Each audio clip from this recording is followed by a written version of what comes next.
Hi viewers, welcome to Bhaskar's area. AP mega DSC 2025కు సంబంధించి నియామక పత్రాలు సెప్టెంబర్ 25వ తేదీన మరి అభ్యర్థులకు అందించిన విషయం మనందరికి కూడా తెలిసిందే. మరి అభ్యర్థులైతే నియామక పత్రాలు అందుకున్నారు, కానీ ఇంకా పాఠశాలల్లో మరి చేరలేదు. వీరు పాఠశాలల్లో అక్టోబర్ 13వ తేదీన చేరబోతున్నారు. దానికన్నా ముందు అక్టోబర్ 3వ తేదీ నుంచి 10వ తేదీ వరకు ఎవరైతే మెగా డిఎస్సి 2025లో ఎంపికయ్యారో అటువంటి వారికి ప్రభుత్వం శిక్షణా కార్యక్రమాలు నిర్వహిస్తోంది. దాంతో పాటు మెగా డిఎస్సి 2025 మీద ఎవరికైనా ఏవైనా అభ్యంతరాలు ఉన్నట్టయితే మరి ఆ అభ్యంతరాలను కూడా స్వీకరించే పనిలో మరో పక్క ఉంది. ఒక పక్క అభ్యంతరాలు స్వీకరిస్తూనే అలాగే డిఎస్సి 2025లో ఎంపికైనటువంటి అభ్యర్థులకు మరో పక్క శిక్షణా కార్యక్రమాలు అనేవి నిర్వహిస్తోంది. అక్టోబర్ 3వ తేదీ నుంచి 10వ తేదీ వరకు శిక్షణా కార్యక్రమాలు ఉంటాయి. ఈ శిక్షణా కార్యక్రమాలలోనే మరి వీరికి కౌన్సిలింగ్ అనేది నిర్వహించి వారికి స్థానాలు కూడా కేటాయించడం జరుగుతుంది. మరి స్థానాలు కేటాయించిన తర్వాత అక్టోబర్ 13వ తేదీన వారు విధుల్లోకి జాయిన్ కాబోతున్నారు. ఇక అన్ని జిల్లాల్లో శిక్షణా కార్యక్రమాలకు ఏర్పాట్లు చేస్తూ ఉన్నారు. అలాగే కొన్ని జిల్లాల్లో ఎవరైతే అమరావతికి రాకుండా నియామక పత్రాలు తీసుకోలేదో వివిధ కారణాల వల్ల అటువంటి వారికి కొన్ని జిల్లాల్లో నియామక పత్రాలు మరి డిఈఓ ఆధ్వర్యంలో అందజేస్తూ ఉన్నారు. వీటికి సంబంధించినటువంటి పూర్తి సమాచారాన్ని మనం ఇప్పుడు ఇక్కడ చూద్దాం. కొత్త టీచర్లకు శిక్షణ 4 కేంద్రాలు ఏర్పాటు, 10 పాఠశాలలకు కేటాయింపు, 13 నుంచి విధులకు హాజరు. ఉమ్మడి జిల్లాల్లో అనగా ప్రకాశం జిల్లాకు సంబంధించి ఉమ్మడి జిల్లాల్లో మెగా డిఎస్సిలో ఉపాధ్యాయ పోస్టులు సాధించిన కొత్త టీచర్లకు 4 కేంద్రాల్లో ప్రాథమిక శిక్షణ ఇవ్వనున్నారు. ప్రభుత్వ స్థానిక సంస్థలు గిరిజన సంక్షేమ శాఖ ఆధ్వర్యంలోని గురుకుల పాఠశాలలు చెంచు పాఠశాలల్లో 672 పోస్టులు డిఎస్సిలో ప్రకటించగా 661 పోస్టులకు అభ్యర్థులను ఎంపిక చేశారు. మిగిలిన 11 అర్హులైన వారు రాక మిగిలిపోయాయి. కొత్త టీచర్లను విద్యా బోధనలో ప్రావీణ్యం కలిగి ఉండేలా తయారు చేయడం లక్ష్యంగా ఈ శిక్షణ ఇస్తున్నారు. అక్టోబర్ 3 నుంచి 10వ తేదీ వరకు రెసిడెన్షియల్ విధానంలో ఇది కొనసాగనుంది. చివరి రోజున కౌన్సిలింగ్ నిర్వహించి పాఠశాలలు కేటాయించి నియామక ఉత్తర్వులు జారీ చేస్తారు. వీరికి మాన్యువల్ కౌన్సిలింగ్ ద్వారా స్థానాలు కేటాయిస్తారు. ఆయా పోస్టుకు సంబంధించి ఖాళీలు ఎన్ని ఉన్నప్పటికీ అభ్యర్థుల సంఖ్యకు సమానంగానే ప్రకటిస్తారు. వీరిని 4-3 కేటగిరీ పాఠశాలల్లోనే నియమిస్తారు. 10వ తేదీన కౌన్సిలింగ్ పూర్తయ్యాక నియామక ఉత్తర్వులు ఇస్తారు. 13వ తేదీన వీరు కొత్త పాఠశాలల్లో విధుల్లో చేరాల్సి ఉంటుంది. మెగా డిఎస్సిలో టీచర్ పోస్టులు సాధించిన వారు తప్పనిసరిగా శిక్షణకు హాజరు కావాల్సిందేనని పాఠశాల విద్యాశాఖ డైరెక్టర్ విజయరామరాజు ఆదేశాలు జారీ చేశారు. శిక్షణ ఎవరికి ఎక్కడ ఉంటాయి? మరి ప్రకాశం జిల్లాకు సంబంధించి పొదిలిలోని ఒంగోలు రోడ్ లో ఉన్న సెయింట్ మేరీ బిఈడి కళాశాలలో school assistant Telugu, Hindi, English, Urdu టీచర్లకు శిక్షణ కార్యక్రమం ఉంటుంది.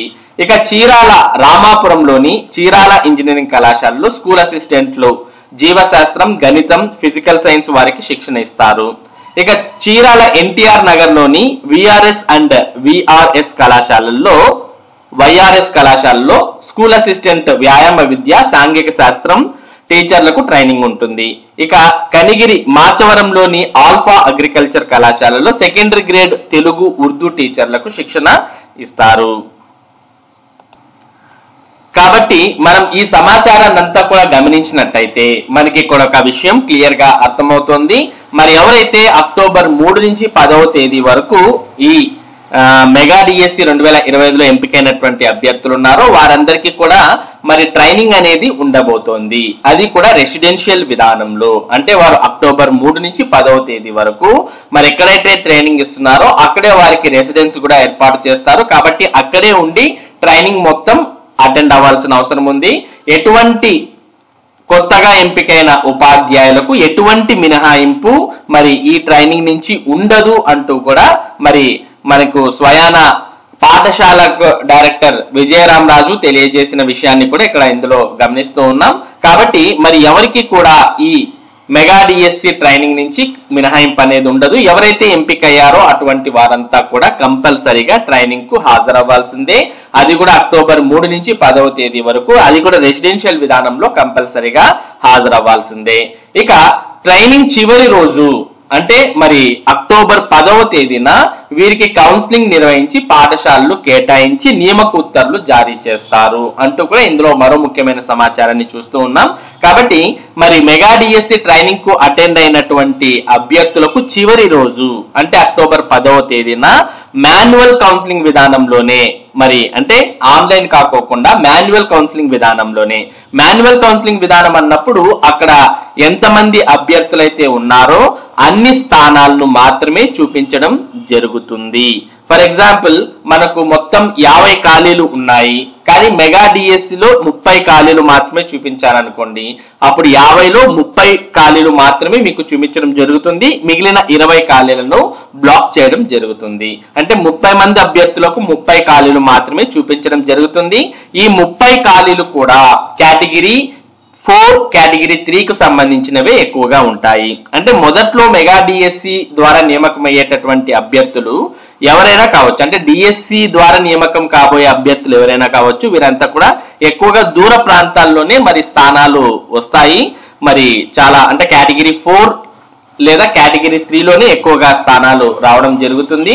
ఒకవేళ మనకు మంచి ర్యాంక్ ఉండి మన అదృష్టం ఉంటే కేటగిరీ 2, 1లో కూడా దొరికే అవకాశాలు ఉంటాయి. అది కూడా డిఎస్సిలో మంచి ర్యాంక్ అంటే మొదట్లోనే ఉన్నటువంటి వారికి అవకాశం ఉంటుంది. అదే మీ ర్యాంక్ లేదా మార్క్స్ ఎక్కువగా వచ్చినటువంటి వారైతే వారికి చాలా వరకు కేటగిరీ 3, కేటగిరీ 4లోనే మరి పాఠశాలలు దొరికే అవకాశం ఉంటుంది. ఎటొచ్చి మీకు మాన్యువల్ కౌన్సిలింగ్ విధానమే కాబట్టి మరి మీకు దగ్గరలో ఉన్నటువంటి స్థానాలను మీ ర్యాంకుకు వచ్చినప్పుడు అక్కడ ఉన్నటువంటి ప్లేసెస్ ను మీరు ఆప్ట్ చేసుకోవచ్చు. ఎటొచ్చి 10వ తేదీన మరి మీకు స్థానాలు కేటాయించి నియామక ఉత్తర్వులు అనేవి అందించడం జరుగుతుంది. ఆ నియామక ఉత్తర్వులు అందుకున్నటువంటి వారు 13వ తేదీన మరి పాఠశాలల్లో తిరిగి జాయిన్ అవ్వాల్సిన అవసరం ఉంటుంది. ఇక కొన్ని జిల్లాల్లో ఎవరైతే అమరావతిలో నియామక పత్రాలకు హాజరు కాలేదో అటువంటి వారికి మరి డిఈఓ ఆధ్వర్యంలో నియామక పత్రాలు అందజేశారు. ఇక్కడ మనం అనంతపురం జిల్లాకు సంబంధించి చూస్తూ ఉన్నాం. నియామక పత్రాలను అందజేస్తున్న డిఈఓ ప్రసాద్ బాబు అంటూ కూడా చిత్రంలో ఇక్కడ చూస్తూ ఉన్నాం. మరి అనారోగ్యం, ఇతర కారణాలతో అమరావతిలో నిర్వహించిన మెగా డిఎస్సి సభకు వెళ్లలేని కొత్త ఉపాధ్యాయులకు తన కార్యాలయంలోనే డిఈఓ ప్రసాద్ బాబు శనివారం నియామక పత్రాలను అందజేశారు. వారికి అభినందనలు తెలియజేశారు. కార్యక్రమంలో డిప్యూటీ డిఈఓలు శ్రీనివాసరావు, మల్లారెడ్డి, ఏఎస్ఓ శ్రీనివాసులు, ఏపీఓ మంజునాథ్ తదితరులు పాల్గొన్నారు.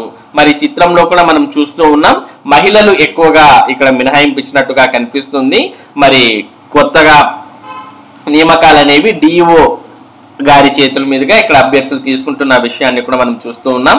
మహిళలకు తర్వాత ఏవైనా ఆపరేషన్స్ జరిగినటువంటి వారికి, తర్వాత పాలిచ్చే పిల్లలు ఉన్నటువంటి వారికి, ఇటువంటి వారందరికీ మినహాయింపు ఇచ్చారు అనే విషయం మనం గతంలోనే తెలియజేశాం. ఆ విధంగా ఎవరికైతే మినహాయింపు ఇచ్చారో వారందరికి కూడా మరి ఇక్కడ నియామక పత్రాలు అందించడాన్ని మనం చూస్తూ ఉన్నాం. మొత్తంగా మెగా డిఎస్సి 2025కు సంబంధించి ట్రైనింగ్ అనేది అక్టోబర్ 3 నుంచి 10వ తేదీ వరకు జరగబోతోంది. ఈ ట్రైనింగ్ కు కంపల్సరీగా అందరూ అటెండ్ అవ్వాలి. చివరి రోజు అంటే అక్టోబర్ 10వ తేదీన పోస్టింగ్ అనేది ఇచ్చి వారికి స్థానాలు కేటాయిస్తే అక్టోబర్ 13వ తేదీన వారు కొత్త పాఠశాలల్లో చేరాల్సి ఉంటుంది. ఇది ప్రస్తుతం ఏపీ మెగా డిఎస్సికి సంబంధించినటువంటి ముఖ్యమైన సమాచారం. ఇటువంటి ముఖ్యమైన సమాచారం టెట్ మరియు డిఎస్సికి సంబంధించిన అప్డేట్స్ ను భాస్కర్స్ ఏరియా మీకు అందిస్తూ ఉంటుంది. మరి ఈ అప్డేట్స్ మీరు ఎప్పటికప్పుడు పొందడానికి మన భాస్కర్స్ ఏరియా యూట్యూబ్ ఛానల్ కు సబ్స్క్రైబ్ అవ్వండి. అలాగే ఈ వీడియోని లైక్ చేసి షేర్ చేయండి. Thank you for watching this video.